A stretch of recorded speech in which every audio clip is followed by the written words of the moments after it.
जय श्री राधे, जय श्री कृष्ण भक्तों, आप सभी का स्वागत है आपके अपने चैनल सनातन प्रीति पर। इस समय पवित्र आषाढ़ मास चल रहा है। वर्षा ऋतु का यह पावन समय हमें याद दिलाता है कि जब भगवान की एक निष्ठ रूप से भक्ति, सेवा, पूजा और आराधना की जाती है तो उनकी कृपा भी इसी वर्षा के समान हमारे ऊपर बरसती है। इस मास के बाद चातुर्मास का आरंभ हो जाएगा, तो चलिए इस पवित्र आषाढ़ मास में अपने मन और चेतना को तैयार करते हैं आने वाले चातुर्मास का पालन करने के लिए और अपनी इस आध्यात्मिक यात्रा को आगे बढ़ाते हैं और दृढ़ता के साथ, विश्वास के साथ हमारी आगे की कथा का श्रवण करते हैं। इस समय हम भगवान वाराह देव के सुंदर चरित्र का वर्णन सुन रहे हैं। हमारे पिछले अध्याय में हमने पद्मावती और भगवान विष्णु के सुंदर विवाह के विषय में सुना था। पद्मावती और लक्ष्मी देवी के साथ वेंकटनाथ भगवान विष्णु अपने परम धाम में निवास करने लगे। इस कथा को सुनकर पृथ्वी देवी ने पूछा, मुझे धारण करने वाले प्रियतम, कलयुग में आपका दर्शन किसे प्राप्त होगा और परम सुंदर विग्रह वाले भगवान श्रीनिवास का दर्शन भी किसे प्राप्त हो सकेगा? कृपया अब इस विषय में मुझे बताइए। यह सुनकर भगवान वाराह देव कहते हैं, हे देवी सुनिए, जो भविष्य में होने वाली बात है उसे भूतकाल की तरह ही मैं तुम्हें बता रहा हूँ। इस पवित्र पर्वत पर एक वसु नामक निषाद था जो शामक वन की रक्षा किया करता था। भगवान पुरुषोत्तम के प्रति उसके मन में बड़ी भक्ति थी। वह समाक के चावलों का भात बनाकर उसमें मधु मिला देता और श्री देवी तथा भूदेवी सहित देवादिदेव भगवान विष्णु को अर्पित करके स्वयं उसका प्रसाद पाता था। और इस प्रकार भक्ति करने वाले उस निषाद की कल्याणमयी पत्नी चित्रवती ने एक उत्तम पुत्र को जन्म दिया। उसका नाम वीर था। वसु अपने पुत्र और पतिव्रता पत्नी के साथ आनंद पूर्वक रह रहा था। अब एक दिन क्या हुआ कि वह अपने पुत्र को समा की रक्षा करने का आदेश देकर स्वयं पत्नी के साथ मधु की खोज में चल पड़ा। मधु का छत्ता देखने की इच्छा से वह एक वन से दूसरे वन में शीघ्रता पूर्वक जा रहा था।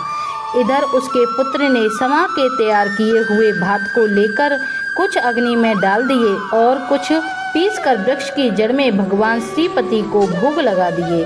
उसके बाद भगवान का प्रसाद खाकर वीर वहां सुख से बैठा रहा।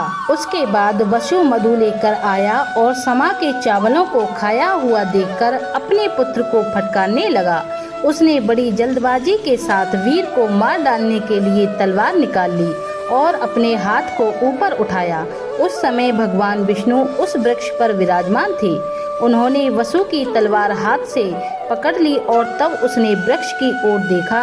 भगवान विष्णु हाथ में शंख, चक्र और गदा लिए और आधा शरीर वृक्ष पर टिकाए हुए वहां पर खड़े थे। उन्हें देखते ही वसु ने तलवार छोड़ दी और भगवान के चरणों में प्रणाम कर दिया।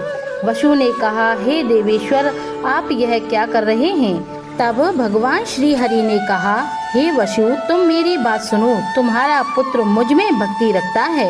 यह तुमसे भी बढ़कर मुझे प्यारा है, इसलिए मैंने इसे प्रत्यक्ष दर्शन दिया। इसकी दृष्टि में मैं सर्वत्र हूँ, लेकिन तुम्हारी दृष्टि में केवल स्वामी पुष्करनी के तट पर ही मैं रहता हूँ। भगवान का ऐसा वचन सुनकर वसु बड़ा ही प्रसन्न हुआ और वह बार बार भगवान को प्रणाम करने लगा। एक समय चंद्रवंश में तोंडमान नाम से प्रसिद्ध एक राजा थे। वे बड़े वीर थे। उनके पिता का नाम सुबीर और माता का नाम नंदिनी था। 5 वर्ष की अवस्था में उनके हृदय में भगवान विष्णु की भक्ति प्रकट हो गई। वे बड़े बुद्धिमान और सुशीलता, शूरता और पराक्रम आदि गुणों से संपन्न थे। जब वे युवान हुए तो उन्होंने पांड्य नरेश की सुंदर पुत्री पद्मा के साथ विवाह किया और उसके बाद भिन्न भिन्न देशों की सैकड़ों स्वयंवरा कन्याओं को भी वे ब्याह कर ले आए और नारायणपुर में रहकर इस पृथ्वी पर देवराज इंद्र की भांति सुख भोगने लगे। अब एक दिन सिंह के समान पराक्रमी तोंडमान अपने पिता की आज्ञा लेकर वेंकटाचल के समीप शिकार खेलने गए। वहां अपने सेवकों के साथ पैदल घूमते हुए उन्होंने एक युद्धपति गजराज को देखा और उसे पकड़ने के लिए उसका पीछा करने लगे। स्वर्णमुखी नदी को पार करके वे परम उत्तम ब्रह्मऋषि शुक के पास आए और उन्हें प्रणाम करके उनकी आज्ञा लेकर एक वन से दूसरे वन में चलते गए। एक जगह उन्होंने रेणुका देवी को देखा जो वाल्मीकि बामी के आकार में खड़ी थी। उनको प्रणाम करके वीर तंडमान पश्चिम की ओर चले गए। आगे जाकर उन्हें एक पचरंगा तोता दिखाई दिया। फिर उसे पकड़ने के लिए वे भी उसके पीछे पीछे दौड़ने लगे। तोता श्रीनिवास का नाम रटता हुआ शीघ्र ही पर्वत के शिखर पर जा पहुंचा। पीछा करते हुए राजा भी गिरिराज पर्वत पर चढ़ गए और उस तोते को ढूंढते हुए श्यामक वन में जा पहुँचे। वहाँ तोते को न देखकर उन्होंने उस वन की रक्षा करने वाले उस निषाद को देखा। उसने भी राजा को आते हुए देखकर शीघ्रता पूर्वक आगे आया। उनकी अगवानी की और उन्हें प्रणाम करके विनीत भाव से दोनों हाथ जोड़कर खड़ा हो गया। तोंडमान ने भी उसका आदर करके उससे पूछा, हे वनेचर, इधर कोई पचरंगा तोता आया था, क्या तुमने उसे देखा? वह श्रीनिवास की रट लगा रहा था, जरा बताओ तो वो कहाँ गया? यह सुनकर उस वनेचर ने कहा, महाराज, वह पचरंगों वाला शुक भगवान श्रीनिवास को बहुत प्रिय है। उसे श्रीदेवी और भूदेवी ने पाल पोस कर बड़ा किया है। वह सदैव भगवान श्री हरि के पास ही रहता है और स्वामी पुष्करणी के तट पर भगवान के समीप विचरण करता है। उस सुंदर शुक को कोई भी नहीं पकड़ सकता। हे राजकुमार, अब मैं भगवान की आराधना के लिए जाऊंगा। जब तक मैं लौट कर ना आऊं तब तक आप यहीं वृक्ष के नीचे विश्राम कीजिए। यह सुनकर राजा ने कहा, नहीं वनेचर, मैं भी तुम्हारे साथ भगवान जनार्दन का दर्शन करने के लिए चलूंगा। तुम मुझे वेंकटाचल निवासी देवेश्वर का दर्शन करवाओ। राजा की यह बात सुनकर निषाद राज ने मधु मिश्रित समा का भात आम के पत्ते के दोने में रख लिया और फिर राजा को अपने साथ लेकर भगवान के पास गया। वहां राजा सहित विधि पूर्वक स्नान करके निषाद राज ने स्वामी पुष्करणी के तट पर बिल वृक्ष के नीचे विराजमान भगवान विष्णु का राजा को दर्शन करवाया। उनके श्री अंगों की कांत अलसी के फूल की भांति श्याम थी। कमल दल के समान सुंदर और विशाल नेत्र थे। वे 4 भुजाओं से सुशोभित थे। उनके अंग अंग से उदारता प्रकट हो रही थी। मुखारविंद पर मंद मुस्कान की छटा थी। उनके अंगों पर दिव्य पीतांबर शोभा पा रहा था। मस्तक पर किरीट और हाथों में कर्णक आभूषणों से उनकी शोभा बढ़ रही थी। भगवान के दोनों पार्श्व में परम सुंदरी श्रीदेवी और भूदेवी विराजमान थीं। शंख, चक्र, खड्ग, गदा, शारंग, धनुष और बाण आदि आयुध मूर्तिमान होकर सभी ओर से भगवान की सेवा में उपस्थित थे। इस प्रकार उन पुरुषोत्तम का दर्शन करके उन दोनों ने आनंद मग्न होकर उन्हें प्रणाम किया। निषाद राज ने भी मधु मिश्रित समा का भात भगवान को अर्पित किया और फिर राजा के साथ सामक वन में अपनी पवित्र पर्णक पर वापस लौट आया। राजा एक रात उसकी कुटी में रहे और प्रातः काल उठकर अपनी सेना के साथ पुनः नगर की ओर लौट पड़े। फिर देवी के वन में जाकर वे घोड़े से उतरे और चैत्र शुक्ला नवमी के दिन उन्होंने रेणुका देवी का पूजन किया। उनसे पूजित होकर देवी ने प्रसन्न होकर उन्हें वर दिया, हे राजन, तुम्हारा राज्य निष्कंटक होगा।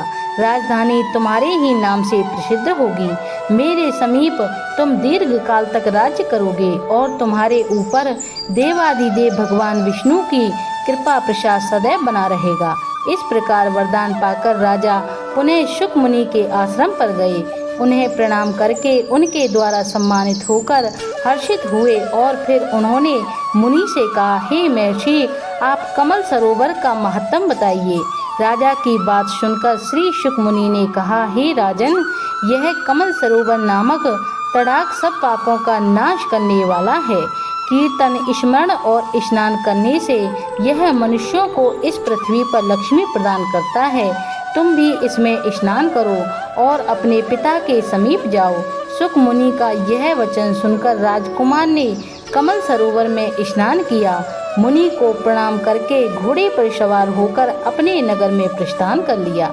पिता ने तड़मान को 3 वर्ष के लिए युवराज बनाकर देख लिया कि मेरे पुत्र में प्रजा को प्रसन्न रखने की योग्यता, सामर्थ्य, पराक्रम, शौर्य, सुशीलता और ब्राह्मण भक्ति है या नहीं। और फिर उन्होंने मंत्रियों से सलाह करके विधि पूर्वक पुत्र का राज्य अभिषेक किया।